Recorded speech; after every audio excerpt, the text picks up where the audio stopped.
जय हिंद दोस्तों, कैसे हैं आप सब। उम्मीद है अच्छे होंगे और बढ़िया सा पढ़ाई कर रहे होंगे। हमने आपसे संडे को एक वादा किया था कि जल्द ही हम लोग आ रहे हैं और आपको पर डे वीडियो प्रोवाइड करवाए जाएंगे और उसके मुताबिक हम लोग आ चुके हैं। और अब बिना समय गवाए हम लोग सीधा पढ़ाई पर फोकस करते हैं। ठीक है, तो आज हम लोगों ने इसको डिस्कस किया था कि हमको कौन कौन सी चीजें पढ़नी है मध्यकालीन में, जिसका चार्ट आपके सामने लगा हुआ है। गजनवी है और गौरी है, और सल्तनत काल में गुलाम वंश है, खिलजी है, तुगलक वंश है, लोधी वंश है, इधर बाबर है, हुमायूं है, अकबर है, ये सारी चीजें। और राजपूत वंश में परमार, चौहान, प्रतिहार, सोलंकी और चंदेल शासकों को पढ़ना है दोस्तों। और हमें दक्षिण भारत में विजयनगर और भक्ति और सूफी आंदोलन को भी पढ़ना है। तो दोस्तों आज हम सब लोग सबसे पहले पढ़ने वाले हैं अरब आक्रमणकारियों के विषय में। तो आप सब तैयार रहिए और आंसर कमेंट में करके बताते रहिए। तो दोस्त हम सब आ रहे हैं और सबसे पहले आपके सामने कुछ क्वेश्चंस हैं, स्क्रीन पे इनके आंसर आपको देना है और हम लोग यहीं से शुरुआत कर रहे हैं। तो सबसे पहला जो आंसर है, क्वेश्चन है आपके सामने, भारत पर अरबों का आक्रमण। दोस्तों आपको क्लियर दिखाई दे रहा होगा कि भारत पर अरबों का आक्रमण, आखिर भारत पर अरबों का आक्रमण करने का उद्देश्य क्या था, और भारत पर आए और भारत को इस तरह लूटा, इन सब चीजों के पीछे क्या कारण थे कि हम लोग असफल रहे, इन सब बातों पर चर्चा करेंगे। दोस्त आप सब बने रहिए और वीडियो को पूरा देखिए, कमेंट भी बराबर करते रहिए। तो दोस्त भारत पर अरब का आक्रमण हमें पढ़ना है, सबसे पहले इनके विषय में पढ़ना है। तो दोस्त अगर पूछा जाए कि भारत पर आक्रमण करने वाला सबसे पहला आक्रमणकारी कौन था, इससे पहले हम एक दो चीजें और जान लेते हैं।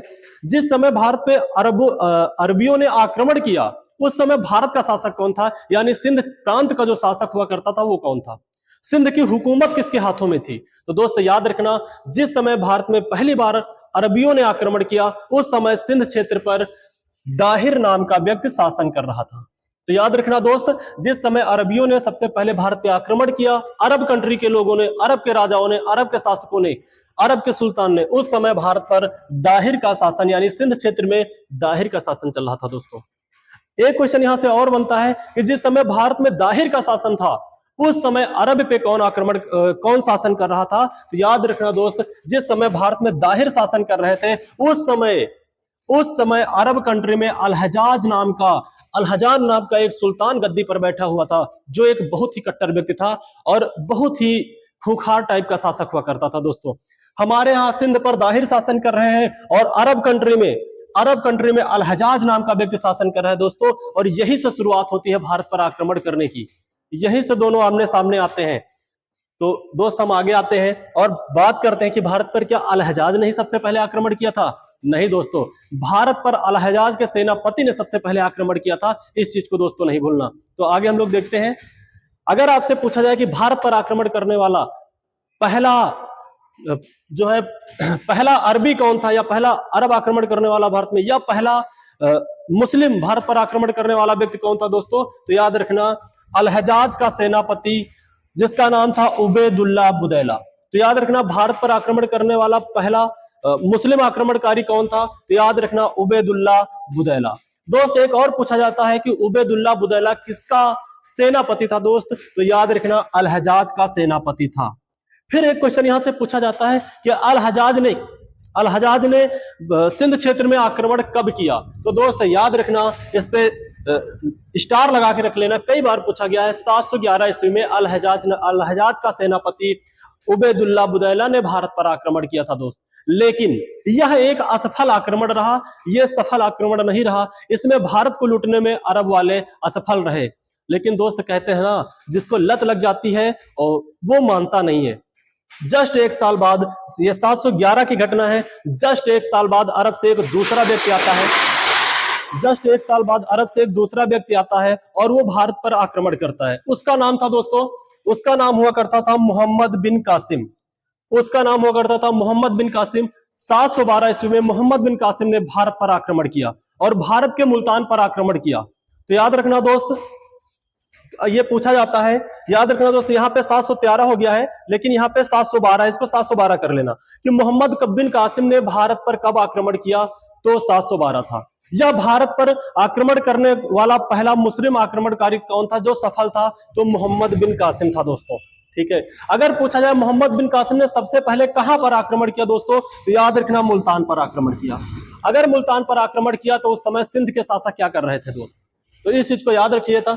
उस समय जब इसने सिंध पर मुल्तान पे आक्रमण किया मोहम्मद बिन कासिम ने, इस समय जो हमारे यहाँ के सिंध क्षेत्र के शासक थे दाहिर, दोनों से आमना सामना होता है मुल्तान में।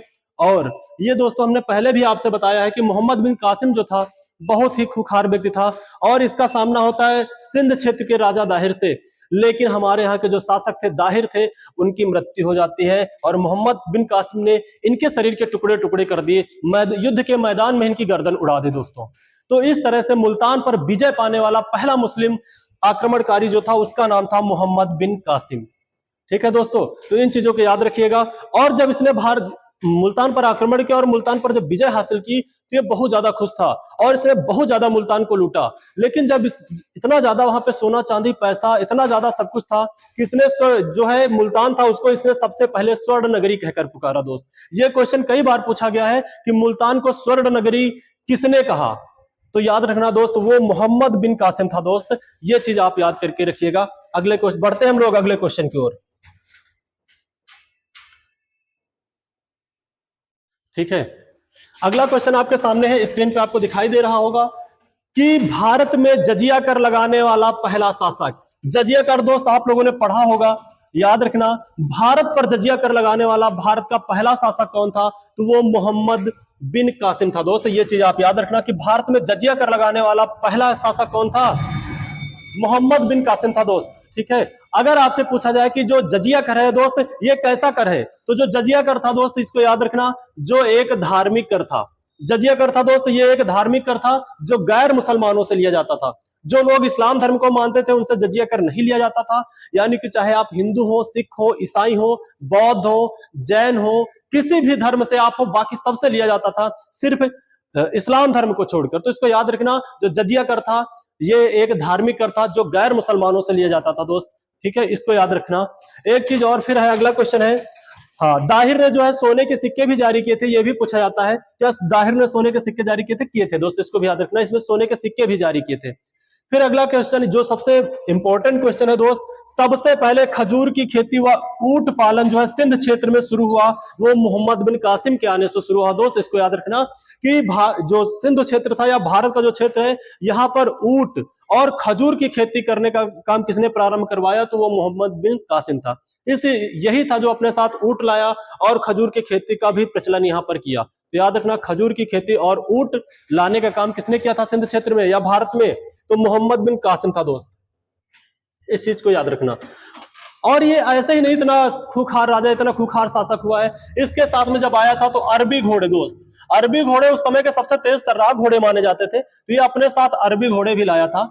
अरबी घोड़े मोहम्मद बिन कासिम लाया था। और एक जो सबसे जरूरी क्वेश्चन जो आपके जियोग्राफी में भी पूछा जाता है कि मानसून शब्द का प्रयोग सबसे पहले किसने किया था, तो दोस्त याद रखना जो मानसून शब्द है इसका सर्वप्रथम प्रयोग अरबियों के द्वारा किया गया या अरब शासकों के द्वारा किया गया। जब ये लोग आए तभी सबसे पहले इन लोगों ने मानसून शब्द की उत्पत्ति की। तो ये पूछा जाता है कि मानसून किस भाषा का शब्द है, तो अरबी भाषा का शब्द है, इसको भी आप याद करिए और नोट करके रख लीजिएगा दोस्त। ठीक है, अगला क्वेश्चन आता है कि मोहम्मद बिन, दोस्त आपके सामने स्क्रीन पे दिखाई दे रहा होगा कि 714 ईस्वी में मोहम्मद बिन कासिम की मृत्यु हो गई। दोस्त ये कैसे, 712 में वो भारत पे आक्रमण करता है और 714 में इसकी मृत्यु कैसे हो गई। आप भी आश्चर्यचकित होंगे, इतना तेज तर्राक शासक है 2 साल में इसकी मृत्यु कैसे हो गई। ये तो नहीं सोच रहे कि इसको हार्ट अटैक आ गया दोस्त, नहीं ऐसा कुछ नहीं हुआ था।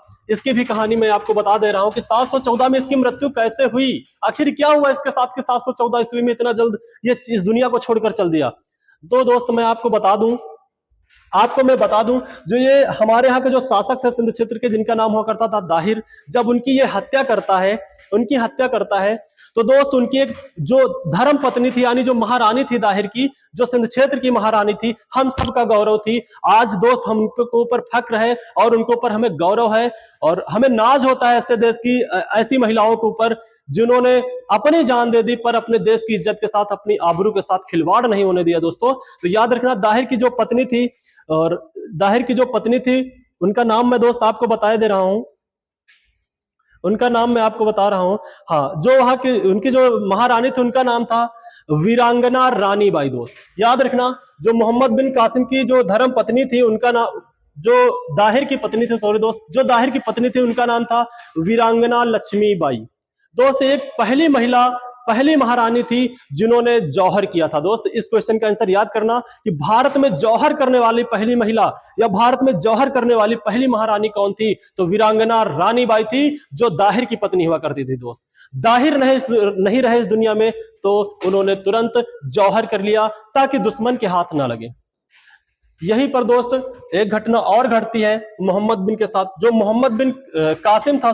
और इसके यहाँ पे देखो दोस्त, एक क्वेश्चन आपके सामने दिखाई दे रहा है। सूर्या देवी और निर्मला देवी ने अपनी आबरू लूटने का इल्जाम लगाया।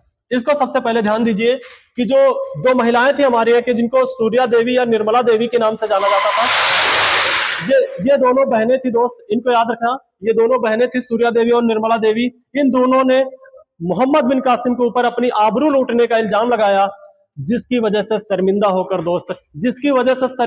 दोस्त जो मोहम्मद बिन कासिम था, ये घटना इन्हीं दोनों महिलाओं से जुड़ी हुई है। हमने कहा कि 1714 ईस्वी में मोहम्मद बिन कासिम की मृत्यु हो गई, तो उसकी मृत्यु अपने आप नहीं हुई थी, उसने सुसाइड किया था। दोस्त तो याद रखना, जो दो भारतीय महिला थी जिनका नाम था सूर्या देवी और निर्मला देवी, इन्होंने अपनी आबरू लूटने का इल्जाम उसके ऊपर लगाया। दोस्त इस वजह से वो चेहरा दिखाने के काबिल नहीं रहा। इतना बड़ा शासक था, उसको लगा कि अब दुनिया में हमारे ऊपर इतना बड़ा धब्बा लग चुका है, अब दुनिया में हम किसको चेहरा दिखाएंगे। तो दोस्त इस वजह से उसने सुसाइड कर लिया। जो हाथ की नस थी, उसने अपने हाथ की नस को दोस्त काट लिया और उसकी मृत्यु हो जाती है। दोस्त तो याद रखना कि मोहम्मद बिन कासिम की मृत्यु कैसे हुई थी? 714 में हुई थी, और हाथ की नस काट लिया था। क्यों काट लिया था? क्योंकि उसके ऊपर दो भारतीय महिलाओं ने इज्जत आबरू लूटने का इल्जाम लगा दिया, और वो एक स्वाभिमानी व्यक्ति था। इस वजह से उसने अपने हाथ की नस काट ली और अपनी जान दे देता। दोस्त एक क्वेश्चन और है, ये सूर्या देवी और निर्मला देवी थी कौन?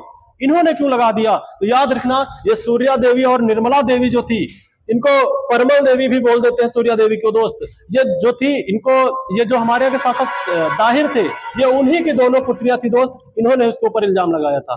ठीक है, याद रखिएगा। अगला क्वेश्चन है, हाँ, वफादारी दिखाने के लिए मोहम्मद बिन कासिम ने आत्महत्या कर ली। दोस्त आत्महत्या भी आपसे हमने बताया कि उसने हाथ की नस काट ली और इस दुनिया को छोड़कर चला गया। और एक चीज याद रखना, भारत देवी देवताओं का देश है, जो भारत में अत्याचार करता है उसकी मृत्यु इसी प्रकार होती है। ये चीज आप याद करके रखिएगा, नोट करके लिखिएगा। आपको हम पूरा इतिहास पढ़ाएंगे और ये चीज आपको दिखाएंगे कि जो जिसने भी भारत पे अत्याचार किया है, उसकी मृत्यु इसी प्रकार से हुई है। दोस्त फिर एक मोहम्मद बिन कासिम के बाद एक और आक्रमणकारी आता, जो अरब से ही आया था, जिसका नाम हुआ करता था महमूद गजनवी। इसको याद रखना दोस्त, महमूद गजनवी। ठीक है, इसको याद रखिएगा। ये थोड़ा सा यहाँ पे मिसप्रिंट हुआ है, 1021, ये थोड़ा सा गलत है, इसको सही कर दिया जाएगा। ठीक है, तो याद रखना, महमूद गजनवी आक्रमण करता है मोहम्मद बिन कासिम के बाद। दोस्त तो याद रखना, महमूद गजनवी जो था एक तुर्की आक्रमणकारी था। मोहम्मद गजनवी कैसा था? एक तुर्की आक्रमणकारी था। ठीक है, इसका जो सबसे चर्चित आक्रमण था दोस्त, उसको याद रखिएगा, मोहम्मद बिन कासिम ने सोमनाथ मंदिर पर आक्रमण किया। तो याद रखना, महमूद गजनवी ने सोमनाथ मंदिर पर आक्रमण किया। और सोमनाथ मंदिर कहां पड़ता है? सोमनाथ मंदिर गुजरात में पड़ता है। दोस्त इस चीज को याद रखिएगा। एक क्वेश्चन और पूछा जाता है कि जो मोहम्मद गजनवी था, इसने सोमनाथ मंदिर पर आक्रमण कब किया? तो इसको याद रखिएगा दोस्त, 1025 ईस्वी में किया था। यह क्वेश्चन 10 बार पूछा गया है। अगला क्वेश्चन आपके सामने है, गुजरात, जिस समय इसने सोमनाथ मंदिर पर आक्रमण किया था गुजरात में, उस समय गुजरात का शासक कौन हुआ करता था? तो उस समय गुजरात का शासक भीम प्रथम हुआ करता था, जो चालुक्य वंश से संबंधित था। दोस्त ये चीज याद रखिएगा। अगला क्वेश्चन आपके सामने है, इसका आंसर देना है। ठीक है, अगला क्वेश्चन है कि महमूद गजनवी का अंतिम आक्रमण कब हुआ था? याद रखना दोस्त, 1027 में हुआ था। और किसके विरुद्ध हुआ था? जाटों के विरुद्ध हुआ था। इसको याद रखिएगा। एक क्वेश्चन आंसर आप लोग कमेंट में बताएंगे कि मोहम्मद गजनवी का अंतिम आक्रमण 1027 में जाटों के विरुद्ध क्यों था?